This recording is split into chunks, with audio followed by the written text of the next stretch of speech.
எல்லாருக்கும் வணக்கங்க. இந்த பதிவில் நம்ம பார்க்கக்கூடியது வரக்கூடிய சனிப்பெயர்ச்சி காலகட்டத்தில் நம்மளுடைய வாழ்க்கையிலையும் நம்மளுடைய வாழ்வாதாரத்திலையும் இந்த பிரபஞ்சம் எந்த மாதிரியான மாற்றங்களை தரப்போகுதுன்றது பற்றி தானுங்க ஆதாரபூர்வமாக வேதகால முறையில் துல்லியமாக இந்த பதிவில் நம்ம பார்க்க போகிறோம். மார்ச் மாதம் 29ஆம் தேதி, பங்குனி மாதத்துக்கு 15ஆம் தேதி, 2025 வருடத்தில் மார்ச் மாதம் 29ஆம் தேதி சனிக்கிழமை இரவு 9:44 புரட்டாதி நட்சத்திரம் சொல்லக்கூடிய குபேரர் அவதரித்த நட்சத்திரம். புரட்டாதி நட்சத்திரம் 3வது பாதத்தில் இருக்கக்கூடிய சனி பகவான் புரட்டாதி நட்சத்திரம் 4வது பாதத்துக்கு கும்பத்திலிருந்து மீன ராசிக்கு பயிற்சி அடைகிறார். அந்த காலகட்டம் நம்மளுடைய ராசிக்கு எப்படி இருக்க போகுது? பொதுவாக ஒரு பாவகத்துக்கு ஒரு ராசி வராரு அப்படின்னா அந்த பாவகத்தில் இருக்கிற வரைக்கும் ஒரே மாதிரியான பலன்கள் வராது. நம்ம ராசிக்கு ஒரு தோராயமாக சொல்கிறேன், உதாரணத்துக்கு சொல்கிறேன். நம்ம ராசிக்கு 12ல் குரு சனி வராரு, நம்ம ராசிக்கு 11ல் வராரு, நம்ம ராசிக்கு 10ல் வராரு. அவர் எங்கனாலும் வரட்டும், அவர் எந்த இடத்துல இருக்கிறாருன்றதை விட யாருடைய நட்சத்திரத்தில் இருக்கிறாருன்றது தான் முக்கியம். மாட்டுக்கு பல்லு முக்கியம்னா மனுஷனுக்கு சொல்லு முக்கியம். அதே மாதிரி சாஸ்திரத்துக்கு சாரந்தானக முக்கியம். நட்சத்திரம் இல்லை அப்படின்னா சாஸ்திரம் கிடையாதுங்க. 27 நட்சத்திரம் 12 ராசியில் அடக்கம். 27 நட்சத்திரத்தில் இருக்கக்கூடிய பாதங்கள் பார்த்தீங்கன்னா 108 பாதங்கள். அப்போது ஒவ்வொரு நட்சத்திரத்திலேயே 4 பாதங்கள் வருங்க. ஒரு ராசியில் 3 நட்சத்திரங்கள் வருங்க. 3 நட்சத்திரம் கொண்டது ஒரு ராசியில் வரக்கூடிய 3 நட்சத்திரம் 9 பாதமாக இருக்கும். பொதுவாக எதிர்பார்ப்புகள் அப்படின்றது ஒவ்வொருத்தருக்கும் ஒவ்வொரு விதமான எதிர்பார்ப்பு, அதுவும் ஒவ்வொரு விதமான ஒவ்வொரு தருணத்திலையும் ஒவ்வொரு விதமான எதிர்பார்ப்புகள் இருக்க தான் செய்யுது. உதாரணத்துக்கு மேச ராசியில் பிறந்திருக்கோம், இல்லை ரிஷப ராசியில் பிறந்திருக்கிறோம்னா அந்த ராசியில் பிறந்திருக்கிறவங்க எல்லாமே ஒரே மாதிரியான சிந்தனை, ஒரே மாதிரியான எண்ணம், ஒரே மாதிரியான எதிர்பார்ப்புகள் இருக்கிறது இல்லைங்க. ஒவ்வொரு நேரத்துலையும் ஒவ்வொரு விதமான எதிர்பார்ப்பு இருக்கும். ஆனால் இந்த பிரபஞ்சம் எல்லா நேரத்துலையும் நமக்கு சாதகமான பலனை கொடுக்கறது இல்லைங்க. ஒவ்வொரு நேரத்துலையும் ஒவ்வொரு விதமான பலன் தான் தரும். அப்போது வரக்கூடிய சனி பயிற்சி காலகட்டம் நமக்கு எப்படி இருக்கும்? சாதகமாக இருக்குமா, பாதகமாக இருக்குமா? சொந்த வீடு வாசல் வாங்க வைக்குமா, இல்லை இருக்கிற வீடு வாசலை விற்க வைக்குமா? பொருளாதாரத்தில் இருக்கிற பிரச்சனையை சரி பண்ண வைக்குமா, இல்லை பொருளாதாரத்தில் இன்னும் சிரமம் ஏற்படுத்தி விடுமா? முழுமையாக விரிவாக விளக்கமாக அருமையாக அற்புதமாக இந்த பதிவில் நம்ம பார்க்க போகிறோம். அதுக்கு முன்னாடி தயவு செய்து நம்ம சேனலை இது வரைக்கும் நீங்கள் சப்ஸ்கிரைபர் பண்ணலைன்னா சப்ஸ்கிரைபர் பண்ணி சப்போர்ட் பண்ணுங்கள். உங்களுடைய கமெண்ட், உங்களுடைய கேள்விகள் நீங்கள் கமெண்ட் பாக்ஸில் பதிவு பண்ணுங்கள். ஜாதகத்தில் உங்களுக்கு ஏதாவது சந்தேகங்கள் இருக்கா கமெண்ட்டில் சொல்லுங்கள், உங்களுக்கு நான் பதில் கொடுக்குறேனுங்க. அதுபோக உங்களுடைய சுய ஜாதகத்தில் இந்த பாயிண்ட் ரொம்ப ரொம்ப முக்கியமான சமாச்சாரங்க. ஏன்னா கோச்சாரம் அப்படின்றது ஒருத்தருடைய ஜாதகத்தை பார்த்து பலன் சொல்கிறது இல்லைங்க. ஒரு ராசிக்கு தான் பலன் சொல்கிறோமே தவிர அந்த ராசியில் பிறந்த நீங்கள் இப்படி தான் இருப்பீங்கன்ட்டு யாரால சொல்ல முடியாது. ஒரு பிரசவத்தில் ஒரே நேரத்தில் பிறக்கக்கூடிய 2 பிள்ளைகள் தோற்றத்தில் ஒரே மாதிரி இருந்தாலும் எண்ணம், சிந்தனை, செயல், புத்தி எல்லாமே வெவ்வேறு மாதிரி இருக்கும். அப்போ ஒரு ராசியில் பிறந்தவங்களுக்கு ஒரே மாதிரியான பலன் வரும் அப்படின்றதெல்லாம் சும்மாங்க, ஏமாத்துற வேலை. உங்களுடைய ஜாதகத்துக்கு கொஞ்சம் முக்கியத்துவம் கொடுங்க. உங்களுக்கு என்ன தசை நடக்குது, என்ன புத்தி நடக்குது, தொழில் ஸ்தானாதிபதி யார், திருமண ஸ்தானாதிபதி யார், எந்த நேரத்தில் எந்த எதிர்பார்ப்பு உங்களுக்கு இருக்கோ அந்த எதிர்பார்ப்பு உங்கள் ஜாதகத்தில் எப்படி இருக்குதுன்னு ஒரு முறை பார்த்துக்குவாங்க. ஒரே நேரத்திலேயே நம்ம எல்லாமே எதிர்பார்க்க மாட்டோம்.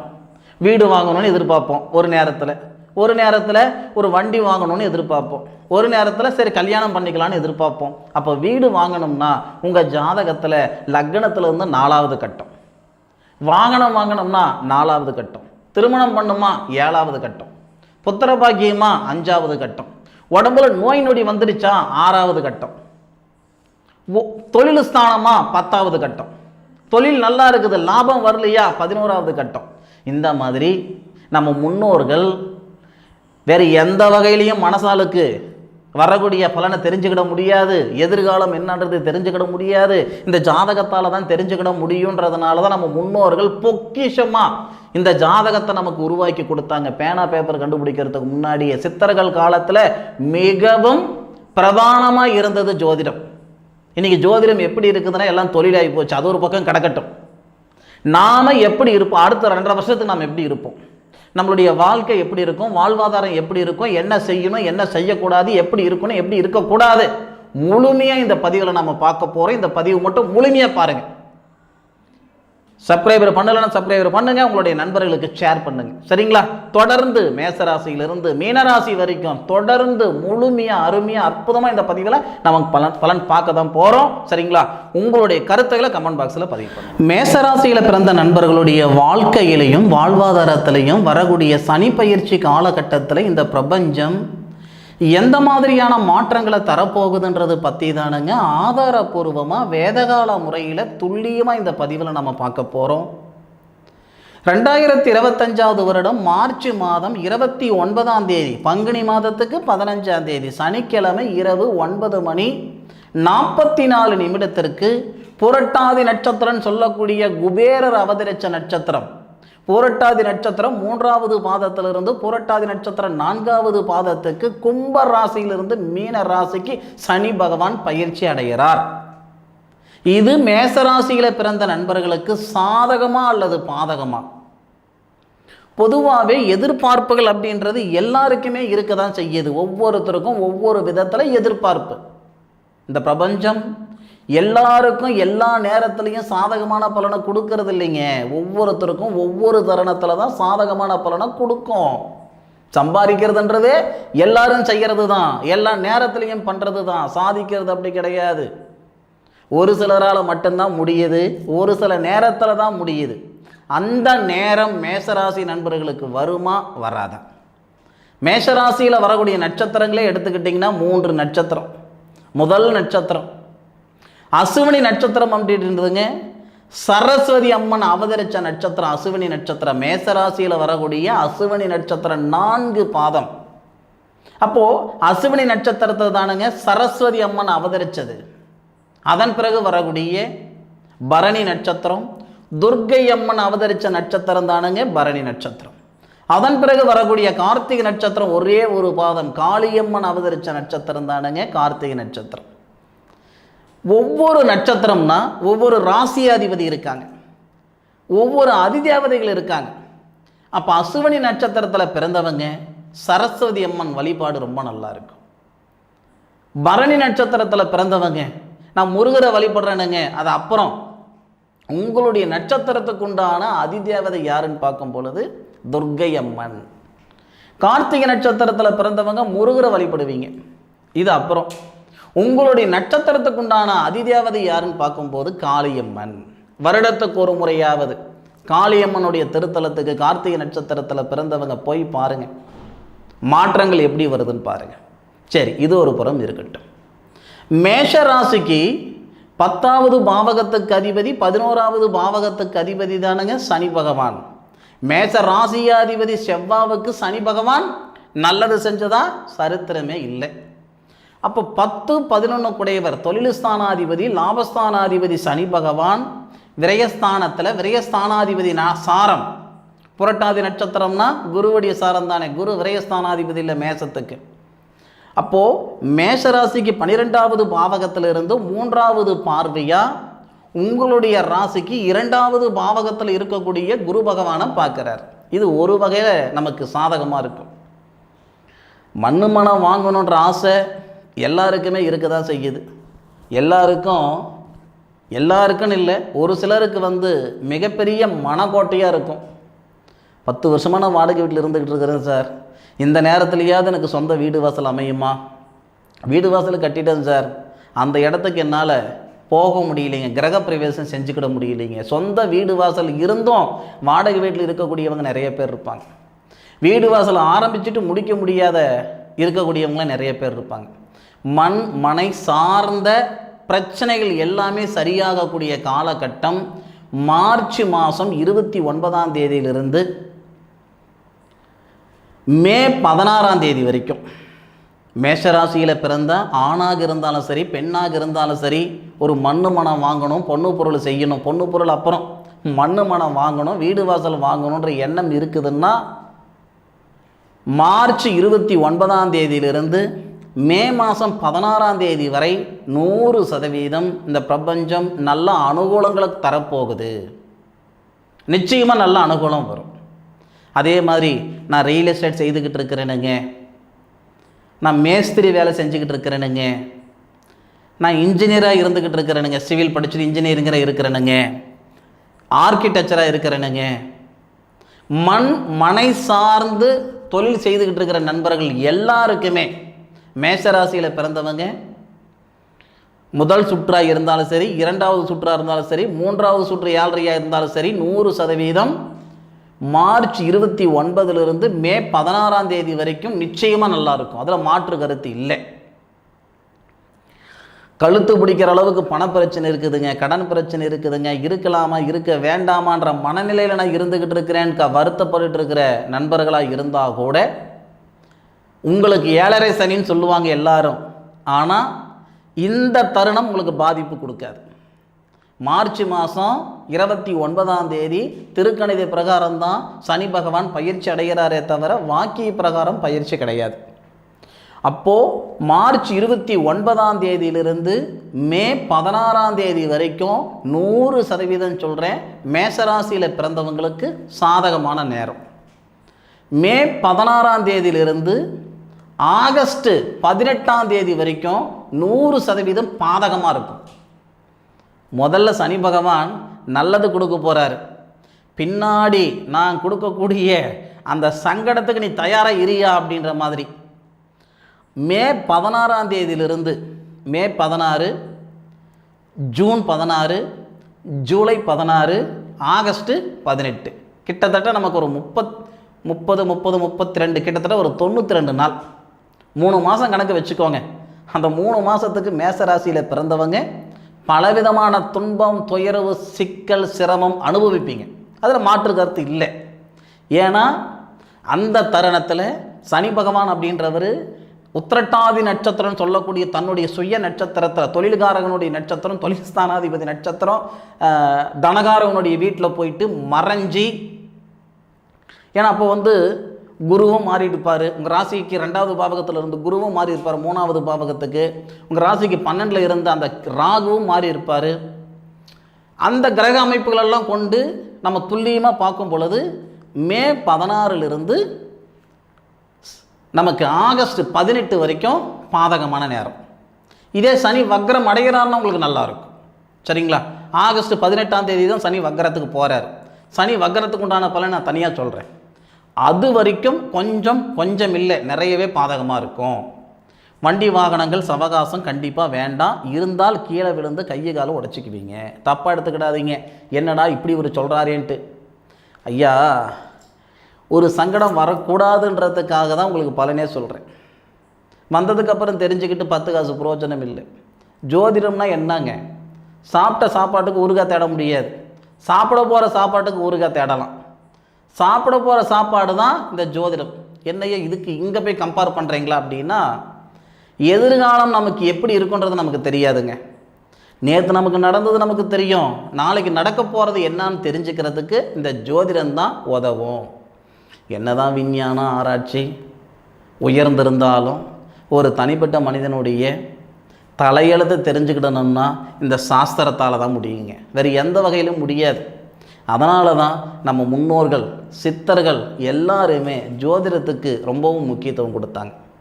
ஜோசிகாரங்க வேணும்னா 1000 பேர், லட்சம் பேர், கோடி பேர் தப்பாக இருக்கலாம், ஜோதிடம் ஒருபோதும் தப்பாகாது. அப்போது மே 16 ஆகஸ்ட் 18 வரை வண்டி வாகனத்தில் பத்திரமா இருங்க. ஷேர் மார்க்கெட்டில் காசு பணம் போடாதீங்க. கணவன் மனைவிக்குள்ளார விட்டு கொடுத்து போங்க, இல்லைன்னா பிரிவினைகள் கொடுத்துரும். காதலர்களுக்கு இடையிலேயே பிரிவினைகள் கொடுத்துரும், பணப்பிரச்சனை கொடுத்துரும், கடன் பிரச்சனை கொடுத்துரும். சூதானமாக இருங்க. நான் மீண்டும் சொல்கிறேன், ஆன்லைனில் எந்த சவகாசமும் வேண்டாம். ஆன்லைன் சவகாசம் இருந்தால் பிரச்சனை வரும். வழக்கு போகாத இடத்துக்கு போனன்னு பேர் வந்துடும், செய்யாத தப்புக்கு செஞ்சன்னு பேர் வந்துடும். ஒரே வார்த்தையில் சொல்லணும்னா சூதானம் தேவை. அதுபோக மேஷ ராசியாதிபதி செவ்வாவுடைய சாரத்தில் குரு பகவான் மேஷராசிக்கு 3வது பாவகத்துக்கு போயிருப்பார். மிருகசீரிச நட்சத்திரம் 3வது பாதம் 4வது பாதன்ட்டு அந்த 3 மாதத்தில் குரு பகவானுடைய நிலைவு சுத்தமாக நமக்கு சரியில்லை. கேளப்பா குருபதி மூணிலேற கெடுதி மெத்த செய்வேனடா வேந்தன் தானும் ஆளப்பா அகத்திலே களவும் போகும் அப்பனே அரிட்டமடா சிசுவுக்குத்தான். அப்போது வீட்டில் களவு போகிறதுக்கு உண்டான சூழல் கொடுத்துரும், பணப்பிரச்சனை கடன் பிரச்சனையை கொடுத்துவிடும். பத்திரமாக இருந்துக்கோங்க. ஆகஸ்ட் 18க்கு மேலே நல்லாயிருக்கும். ஆகஸ்ட் 18க்கு மேற்கொண்டு திருமணத்தில் இருக்கிற தடைகள் நீங்கும், வீட்டில் நிம்மதி சந்தோஷம் வந்து சேரும், பொருளாதார ரீதியாக இருக்கிற சங்கடங்கள் நீங்கும், வேலை வாய்ப்பில் இருக்கிற சிக்கல் நீங்கும். அப்போ ஆகஸ்ட் 18ஆம் தேதியிலிருந்து 2025 வருடம் ஜனவரி மாதம் 16ஆம் தேதி வரைக்கும் மேசராசியில் பிறந்தவங்களுக்கு நேரம் நல்லா இருக்குது. பொதுவாக ஒவ்வொரு கிரகத்துக்கும் ஒவ்வொரு பயிற்சி காலம் இருக்குது. இது எப்படி வேணாலும் சொல்லலாம், ஆயுள் காலம், பயிற்சி காலம், எப்படி வேணாலும் சொல்லலாம். இப்போ சூரியன்னா மாத கிரகம், ஒரு பாவகத்தில் 30 நாள் தான் இருப்பார், 29 நாள் இருப்பார், 30 நாள் இருப்பார், 31 நாள் இருப்பார். சந்திரன்னா 2.5 நாள் இருப்பார். ஒவ்வொரு கிரகத்துக்கும் ஒவ்வொரு நாட்கள் இருக்குது ஒரு பாவகத்தில். அந்த மாதிரி இந்த சனி பகவானுக்கு 2.5 வருஷம், 2.5 வருஷத்துக்கு ஒரே மாதிரியான பலன் தரமாட்டார். எல்லாரும் நினைக்கிறது என்னன்னா, 7.5 சனி வந்துருச்சு, 7.5 வருஷத்துக்கு நம்மளை நொந்து நூலாயிடுவோம், பின்னி பெடல் எடுத்துரும். அதெல்லாம் ஒன்றும் கிடையாது. மாட்டுக்கு பல்லு முக்கியம், மனுஷனுக்கு சொல்லு முக்கியம், சாஸ்திரத்துக்கு சாரம் முக்கியம். ஒரு கிரகம் எந்த பாவகத்தில் வருதோ, யாருடைய சாரத்தில் வருதோ, அந்த சார நாதாதிபதி எப்படி இருக்காரோ அதை கொண்டு தான் பலன் வரும். இதுதான் 100% உண்மை. சாரம் இல்லாமல் சாஸ்திரம் இல்லை. மீன ராசியில் சனி பகவான் 2.5 வருடத்துக்கு இருக்கிறாருன்னா 2.5 வருடத்துக்கு உண்டான பலன் நாம் சொல்லிக்கிட்டு இருக்கணும்னா 2 மணி நேரம் இல்லை, 4 மணி நேரம் ஆனாலும் சொல்ல முடியாது. 2025 இந்த சனி பகவானுடைய சாதகம் பாதகம் எப்படி இருக்கும் இது மட்டும் முழுமையாக நம்ம பார்த்துக்கலாம். 2026 வருடம் பிறக்கும் பொழுது அன்னைக்கு இருக்கக்கூடிய சூழல் அன்னைக்கு பார்த்துக்கலாம். ஏன்னா இன்றைக்கி மேசராசியில் உள்ளவங்களுடைய நிலைப்பாடு எப்படி இருக்குதுன்னா, காலையில் எடுக்கிற முடிவு சாயந்தரம் இல்லை, சாயந்தரம் எடுக்கிற முடிவு காலையில் இல்லை. இன்றைக்கி நான் சொல்லக்கூடிய பலன் 1 வருஷம் கழித்து நீங்கள் ஞாபகம் வச்சுருப்பீங்களா? நிச்சயமாக வச்சுருக்க மாட்டீங்க. அதனால் முழுமையாக அந்த 1 வருடத்துக்குள்ளே உண்டான பலனை மட்டும் துல்லியமாக தெரிஞ்சுக்கிட்டு அதன் பிறகு அப்புறம் பார்த்துக்கலாம். மற்றபடி மேசராசியில் பிறந்தவங்களுக்கு 7.5 சனி வந்து ஆஹா ஓஹோ அப்படின்னு சொல்கிற அளவுக்கும் பெருசாக பலன் கொடுக்காது. நொந்து நூலாயிட்டன்னு சொல்கிறதுக்கும் பலன் இல்லை, அதாவது சங்கடம் கிடையாது.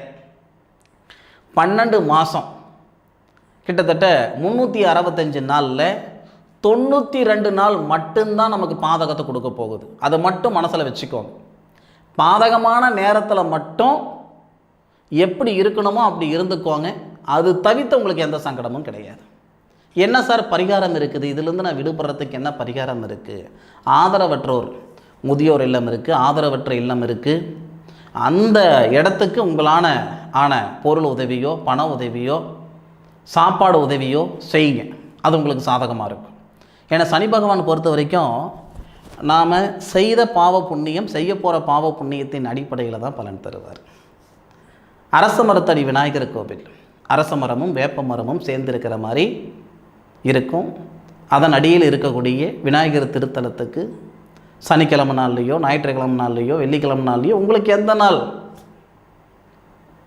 செட் ஆகுதோ அந்த நாளில் நீங்கள் போயிட்டு வழிபட்டுட்டு வரலாம். இது உங்களுக்கு சாதகமாக இருக்கும். சரிங்களா? சரி நண்பர்களே, இந்த பதிவு மேஷராசியில் பிறந்த நண்பர்களுக்கு நிச்சயமாக பயனுள்ள பதிவாக இருக்கும் அப்படின்னு நான் மனசார நம்புகிறேன். ஜோதிடம்ன்றது இது மட்டுமே இல்லைங்க. உங்களுடைய சுய ஜாதகத்தில் இருக்கக்கூடிய திசாபுத்தி, அந்த தசாபுத்திக்கு உண்டான பலன்கள் கண்டிப்பாக மாறுபடும். உங்களுடைய சுய ஜாதகம் கண்டிப்பாக நீங்கள் பார்க்குறது ரொம்ப ரொம்ப உத்தமம், நல்ல விஷயம். சரியா? அதே மாதிரி நம்ம யூடியூப் சேனலில் இது நம்ம முதல் பதிவு, இந்த வீடியோ பதிவு. இதற்கு மேற்கொண்டு 100% தினம் ஒரு பதிவு, ஒரு வீடியோ பதிவு கண்டிப்பாக உங்களுக்கு வந்துடும். நிச்சயமாக எல்லா பதிவுகளும் விரிவாக விளக்கமாக பொறுமையாக நிதானமாக சொல்கிறேனுங்க. உங்களுடைய கருத்துக்கள் என்னன்றது கமெண்ட் பாக்ஸில் பதிவு பண்ணுங்கள். நம்ம சேனல் இது வரைக்கும் நீங்கள் சப்ஸ்கிரைபர் பண்ணலைன்னா சப்ஸ்கிரைபர் பண்ணி சப்போர்ட் பண்ணுங்கள். நிச்சயம் முழுமையாக உங்களுக்கு உண்டான பலன்கள் நிச்சயம் நம்ம சேனலில் கொடுக்குறேனுங்க. சரியா? மீண்டும் அடுத்த ஒரு அற்புதமான பதிவில் உங்கள் அனைவரையும் சந்திக்கும் வரை உங்களிடமிருந்து விடைபெறுவது உங்கள் வீட்டு ஜோதிட நண்பனான டாக்டர் மா காளிதாஸ் மணிகண்டன். திருச்சிற்றம்பலம். வாழ்க வையகம், வாழ்க வளமுடன்.